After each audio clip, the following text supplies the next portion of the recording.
Bonjour à tous et bienvenue dans ce live de 12h30. Eh bien, ce sera pour moi le dernier de la semaine. Vous retrouverez Mike Borowski à partir de demain, 12h30. Un sujet qui provoque l'indignation et pour cause, cette Europe de la paix, cette Europe de la démocratie qui emprisonne, en tout cas inculpe, empêche, après avoir arrêté un processus électoral démocratique qui n'est ni plus ni moins qu'une présidentielle en Roumanie. Alors que les sondages donnent une majorité dès le premier tour pour le candidat Călin Georgescu, ils en profitent au moment où il va pouvoir déposer son dossier de candidature. Ils l'arrêtent. Ils avaient commencé les rafles dans la nuit. Il a d'ailleurs pu poster un message avant son inculpation. Il est interdit aujourd'hui même de pouvoir s'exprimer sur les réseaux sociaux. Elle est belle, la démocratie. Nous pouvons évidemment nous indigner et nous allons le faire dans ce live de 12h30, chers amis. Mais pas seulement s'indigner, s'interroger pour qu'ils en soient là, pour qu'ils en arrivent là. Toute leur science aujourd'hui est battue en brèche. Le l'USAID, le scandale de l'USAID, les scandales de l'État profond mis à nu aux États-Unis montrent comment ils perpétraient auparavant des révolutions de couleur. Ils ont échoué dernièrement sur la Géorgie. Mais on le voit, et maintenant ils sont prêts à tout. Ils sont dans une fuite en avant. Ils se savent menacés. C'est une course de vitesse. Et moi, ce que je crains fortement, c'est que ce qui s'est passé ce matin avec Georgescu, si nous n'y prenons pas garde, c'est un fait déclencheur. C'est un fait déclencheur qui va provoquer la guerre, qui provoquera la guerre mondiale, qui est un signe. Ils ont tué Jaurès en 14. Ils l'ont tué. Ce sont les mêmes qui emprisonnent aujourd'hui Georgescu. Ils l'ont tué Jaurès parce que c'était une voie de la paix, parce que c'est quelqu'un qui ne voulait pas la guerre, contre l'Allemagne, quoi qu'il puisse en penser par ailleurs. Il avait une voix qui portait. C'était à l'époque, on éliminait physiquement. Aujourd'hui, on cherche à tuer socialement, politiquement. Quand on n'y arrive pas, on tue judiciairement. Ce sont les mêmes qui versaient ces larmes de crocodile sur Navalny et sa veuve. Ce Navalny, cet escroc, ce mafieux, ce raciste, qu'on a repeint aux couleurs du woke, du LGBT, de la démocratie occidentale, qui était un opposant de second ordre de Vladimir Poutine sur des élections nationales, zéro, même pas 5%. Navalny, c'était rien politiquement. Il faisait peut-être à Moscou et Saint-Pétersbourg, dans les grandes villes qui sont bien sûr gagnées, pas autant que Paris, Dieu soit loué, pour la Russie, mais gagné bien sûr par les idéologies délétères, le poisson pourrit toujours par la tête. Il arrivait à faire 15%. Allez, à tout casser, pas plus. J'avais été élu à rien du tout. Il était bon maître chanteur. Il a servi à intimider en mafieux qu'il était dans les années 90. La Russie, c'était la loi de la jungle. Vous ne pouviez rien faire sans la mafia. Les entreprises étrangères étaient rançonnées, soumises au chantage. Navalny, c'était un de ces hommes-là. D'ailleurs, il a subi un procès de la France, une entreprise française, pour ce type de chantage. Voilà ce que c'était que cette engeance, qui en plus était un homme politique de second ordre à Moscou, en Russie. C'est pas du tout le cas de Călin Georgescu. Là, on a quelqu'un qui est indépendant, qui a fait une campagne sur les réseaux sociaux. Et pourquoi donc, à votre avis, il a fait campagne sur les réseaux sociaux, sur TikTok? Mais parce qu'il n'avait accès à aucun média. Voilà. Comment un média TikTok qui lui laisse la parole? Ben non, évidemment, puisqu'il est anti-Union européenne, il est favorable au rapprochement logique de la Roumanie et de la Russie. Quel est l'intérêt? Expliquez-moi encore que les néoconservateurs issus de cette zone, de cette région d'ailleurs, du fait de leurs origines, les Nuland, les Blinken, les Sullivan, surtout Nuland et Blinken, ait envie d'aller régler des comptes de générations antérieures, c'est une chose. Mais là, quand on est à côté, juste à côté, limitrophe, avec l'Ukraine, avec la Russie, est-ce que franchement, à moins d'être fou furieux comme les Baltes, est-ce qu'on va aller s'exciter contre une puissance nucléaire? Faut-il être complètement fêlé déjà pour le faire? Il a le bon sens. Le bon sens qu'on retrouve de l'autre côté de l'Atlantique, on le retrouve aussi en Roumanie. Et en effet, Georgescu, les indépendants se sont dit, on n'a qu'à voter pour lui. Il avait les sondages, il était en tête au premier tour. Les sondages le donnaient vainqueur au second tour. Après qu'ils aient, et de quelle manière, on va en reparler, rocambolesque, réussi à arrêter le processus électoral, les élections sont reprogrammées pour le mois de mai. Il va pour présenter sa candidature. Les sondages lui donnent 50%. Dès le premier tour, expliquait Oscar Freisinger ce matin, dès le premier tour, 50%, ce qui veut dire que le temps de la campagne, ils les auraient tous balayés. Ils se sont livrés à une dictature, à un coup d'État judiciaire, mais qui est un coup d'État politique, et qui n'est pas seulement un coup d'État des juges constitutionnels roumains ou même des dirigeants de la classe politique roumaine. Derrière ça, il y a l'Union européenne, derrière ça, il y a Van der Leyen. Évidemment, bien évidemment. Et puis il y a l'OTAN, ou ce qui reste de l'OTAN, néoconservateur, parce qu'ils n'ont pas dit leur dernier mot. Hein. Je persiste et je signe. Et il menace Trump aux États-Unis, comme il menace aussi l'expression de la liberté, le renouveau des peuples en Europe. Il y en a un qui a parfaitement parlé de ça sur mon plateau du samedi soir dernier, c'est Thierry Messant. Il explique combien le nazisme n'est pas mort. Et ceux qui nous font profession de démocratie libérale, ce sont eux, ce sont ces réseaux-là. Et ce sont des gens extrêmement dangereux. Et il y a plusieurs sous-groupes là-dedans, dont l'un qui est évidemment à la tête même de l'Union européenne. On rappelle le passé familial de la famille Van der Leyen.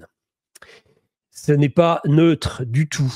Et ce qui n'est pas neutre, c'est que le nazisme, c'est que le vrai extrémisme de droite, pas Kalin Georgescu, c'est un indépendant, c'est un homme de bon sens, c'est vous, c'est moi, qui dit mais du calme là, on va pas aller risquer de se faire vitrifier, de faire la guerre. On a connu on les a connus les Russes, hein. On a connu les Soviétiques. Il a juste envie d'être indépendant, comme le sont les Roumains en général. On va parler un petit peu de sa bio durant ce live, hein, à Georgescu. C'est extrêmement instructif. Déjà, il a 3 fils, il a 3 enfants. C'est pas Macron, hein. C'est ses gosses. Non, mais vraiment, on les reconnaît. Les conservateurs, déjà, ils font des enfants. C'est la base.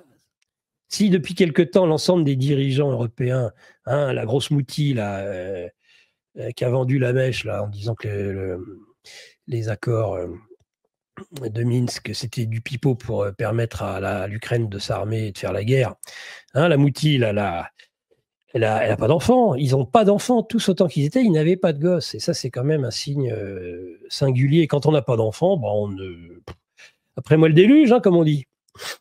Voilà. Donc, quand on a des enfants, déjà, le bon sens, il passe de là. Il part de là, déjà. Des gens qui ont une petite propriété, hein, vous savez, la bande à Macron, à Davos, vous explique, il ne faut pas avoir peur, vous n'aurez rien, mais vous serez plus heureux ainsi. Évidemment, mais bien sûr, on va le croire. Ben oui, la démocratie directe, d'ailleurs, tiens, pour en dire 2 mots d'Oscar Freisinger, elle est basée sur ça, sur du propriétaire terrien. D'ailleurs, à l'origine, l'UDC, ce sont des gens de la terre, ce sont des gens de la ruralité en Suisse. Ce sont des gens qui ont des propriétés, qui doivent les transmettre à leurs enfants. Voilà, c'est ça. Donc, ils font attention à l'avenir, ils n'insultent pas l'avenir. Alors que là, on a à la tête des pays de l'Union européenne des têtes brûlées. Des gens qui n'ont rien à faire quand ils ne sont pas maqués avec des transitionnés. C'est pas interdit. Très bien, parfait. Prendre l'identité de quelqu'un, si c'est démontré un jour, ça par contre c'est formellement interdit par la loi. Je dis ça entre nous, soit dit. Et l'enquête continue. Hein. Becoming Brigitte, c'est pas terminé. On fera des émissions plus tard. Moi, je vous le dis, on ne va pas s'arrêter là. Il faut aller au bout de toutes ces affaires. Bon, en tout cas, il y a le processus électoral qui est arrêté, le déni de démocratie d'un côté, mais ça va plus loin. Ils ont tué Jaurès, ils ont enfermé Georgescu. Parce que la Roumanie, c'est la plaque tournante militaire de l'OTAN dans cette région, en particulier du petit gars, vous savez, qui avec son whisky à la main dit on va envoyer des gars à Odessa. Bah, si vous voulez aller à Odessa, surtout si vous avez avec la Moldavie par exemple signé un accord, eh bien vous traversez facilement par la Roumanie, vous traversez et vous arrivez en contournant la Transnistrie, vous arrivez à Odessa. Il suffit de regarder une carte pour s'en rendre compte. Donc, et comme par hasard, le flanc avancé de l'OTAN français sous commandement américain, évidemment. Ce qui est presque rassurant depuis que c'est Trump. Ce qui était inquiétant quand c'était Blinken. Je dis Blinken, je dis pas Biden, soyons sérieux. Quand c'était Blinken, Nuland, Sullivan et toute la clique des bouts de feu néoconservateurs, c'était très inquiétant de savoir qu'il y avait en plus un général américain au-dessus de nos généraux d'opérette. Ça n'a pas l'air de les déranger d'ailleurs. Moi, j'aimerais connaître le lien entre un... Moi, je défie le chef d'état-major, les chefs d'état-major et le chef d'état-major interarmé de m'expliquer quel est le lien établi entre eux et leurs troupes, leurs hommes. Il y avait un lien avec l'armée, avec les militaires à une époque, entre le lien qu'ils établissent lorsque, au-dessus d'eux, non seulement sont des larbins du politique, mais ça, c'est pas nouveau. Et on va dire, bon, on vit en République, et même de toute façon, même en tout régime, le politique doit primer évidemment sur le militaire, sauf si vraiment les ordres donnés sont des ordres indignes. Et à ce moment-là, il faut soit poser le képi, soit participer à ce que saint Thomas d'Aquin appelle le tyrannicide. Mais quels liens peuvent-ils établir aujourd'hui, là, qu'on voit au garde à vous de la belle triplette qu'il y avait à un moment donné. On avait une belle triplette à un moment donné. Le 14 juillet dernier, rappelez-vous, il y avait Macron, Attal, Lecornu. Moi, je les aurais crus sur une autre parade. Ils y auraient, d'ailleurs, si Thomas Joly est engagé pour le prochain 14 juillet, je pense que là, ils auront leur... il y aurait un spectacle intéressant avec ces trois-là. Et donc, on a des généraux képi, comme ça, devant Macron, Attal, Lecornu. Quel est le point commun entre ces trois? Entre le président, jusqu'où on descend, jusqu'où la France est descendue. Président, Premier ministre, ministre de la Défense. Et tout ça, ça a fait obéir des militaires qui se mettent en treillis tellement ils ne sont pas crédibles.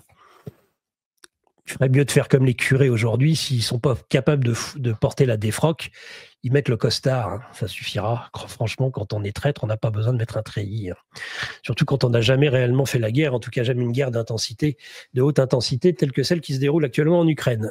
Et ils sont prêts à envoyer leurs hommes. Je dis bien leurs hommes, ça c'est quand on est un chef militaire ou quand on est un chef, on a des hommes justement. C'est pas des gars, c'est pas des garçons avec le whisky, on a des hommes. Ils vont aller envoyer en Ukraine. Ok, d'accord.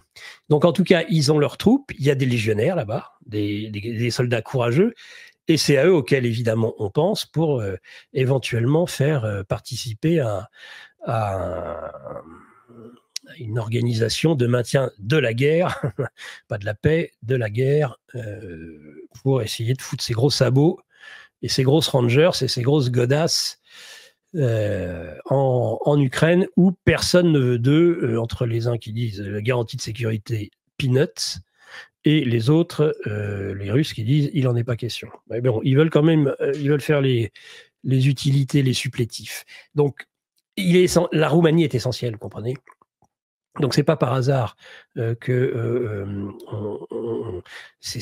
auraient laissé, si c'est un pays subalterne par rapport à la guerre, parce que la Roumanie, économiquement, financièrement, politiquement même sur l'Union européenne, c'est pas un pays de premier ordre. J'ai envie de dire que s'il y avait un sacrifice à faire, on a quand même évité le pire en Allemagne, en France. Mélanie, elle est quand même bien arrangeante. L'Angleterre, qui n'est même plus dans l'Union européenne, est sous contrôle. Tout est sous contrôle. Qu'est-ce qu'on s'en fout des Roumains? Non mais franchement, est-ce qu'on va risquer de se discréditer? Moi, je serais à la place, je n'aurais que ça, le crédit politique, démocratique. Est-ce que j'irais risquer de me ridiculiser, de pire que ça, de passer pour un dictateur? Parce que c'est l'Union européenne qui est à l'origine de tout ce qui est en train de se passer en Roumanie. Tout ça pour la Roumanie? Non. Non, non, non, non, non, ils savent calculer, ces gens-là. Non, ils font pas ça pour ça. Ils font ça parce que c'est majeur. Et pourquoi c'est majeur, la Roumanie? Puisque je vous dis que c'est pas majeur. C'est pas majeur économiquement, financièrement, politiquement. Ah, c'est parce que c'est majeur militairement. Je vois que ça comme explication. Et c'est super grave. Parce que s'ils sont prêts à faire tomber les masques pour la Roumanie, comme ils sont en train de le faire, mais tout le monde a compris là. Bon, c'est que là, on sort à nouveau. Je disais degré zéro de la politique, degré zéro avec l'alliance entre le RN et Ferrand, niveau zéro de géopolitique avec le président TikToker. Tiens, lui, par contre, quand on est dans le camp du bien, on peut utiliser TikTok hein, jusqu'à plus soif. Il n'y a pas de problème. Mais là, j'ai envie de dire le point zéro de la dégradation où on bascule après dans la guerre. Ils en ont besoin, c'est leur plaque tournante, c'est l'OTAN. Ils préparent l'occupation et l'envoi de troupes en Ukraine via la Roumanie en particulier. Parce que pour tout un tas de raisons historiques, vous n'allez pas faire passer la frontière en Pologne. C'est impensable. Impensable. Parlons même pas des pays baltes. Le seul pays par lequel ils peuvent passer envoyer des troupes, et c'est pour ça qu'il y a eu un accord de signé bilatéral entre la Géorgie et la France, c'est justement pour faire passer les troupes par là. Donc c'est majeur pour eux. Et c'est pour ça qu'ils s'en foutent, même s'ils passent pour des gros dictateurs. C'est comme les marchands de canons, c'est comme les banquiers, c'est comme ceux qui ont tué Jaurès. Et là, c'était signé. Mais il fallait la guerre. Et puis, une fois la guerre arrivée, hein, le reste, peu importe, puisque tout va être modifié et avec les conséquences effroyables pour l'humanité. Donc, ils s'en fichent. Ça veut dire que là, ils sont très déterminés. Moi, je pense que réellement, il faut en prendre conscience. Il ne faut pas seulement crier au déni de démocratie. On en parle, je me rends compte que j'ai fait une introduction d'1 quart d'heure et que j'ai que 45 minutes. C'est pas grave. Allez, Géopolitique Profonde, le magazine. La revue, c'est celle de janvier. J'ai à côté celle de février. Avec vos meilleurs auteurs, venez nous rejoindre pour ceux pour qui ce n'est pas déjà fait. Une semaine de gratuité, version papier comme numérique. Et vous aurez ainsi accès à des formations en ligne pour la décentralisation financière. C'est important. Les produits dérivés, j'ai retrouvé depuis ce matin, évidemment, un peu de café dans mon mug. Ça fait du bien. Ça va devenir une addiction. Il faut que ce soit GPTV, l'addiction. C'est notre seule et unique addiction. On est addict à notre communauté. Et donc, on a des produits dérivés. Donc, on va faire la fête ensemble le samedi soir. C'est ça, c'est ce qui fait vraiment... Nous avons beaucoup de médias associés. On en est très heureux, très fiers. Il fait vraiment la différence avec GP, c'est ce côté communauté très très forte. Voilà, il y a tout un tas d'indicateurs qui peuvent revenir, dont le simple fait d'être croisé dans la rue, de rencontrer des auditeurs et de taper la discussion comme ce fut le cas encore dernièrement. Donc oui, on a ça, c'en des signes, ça vaut 1000 chiffres. Ça vaut des centaines de milliers d'abonnés. On sait que nos abonnés sont des vrais abonnés. On sait que quand vous suivez une émission, c'est du début à la fin. Si on a un chat aussi vivant, il y a peut-être des raisons à ça. Voilà. Soyez-en tous remerciés, évidemment. Et puis de toute façon, on se remercie mutuellement. Alerte Info. Géopolitique Profonde prend sa place dans le paysage médiatique français. Bonsoir à tous, vous êtes sur Géopolitique Profonde, la chaîne qui est là pour remplacer les médias subventionnés. On investit maintenant la rue. Et on veut vous entendre. Le gouvernement de M. Macron nous a obligés et nous a enfermés chez nous. Mais on a besoin de votre soutien. Alors cliquez sur le bouton j'aime pour nous soutenir.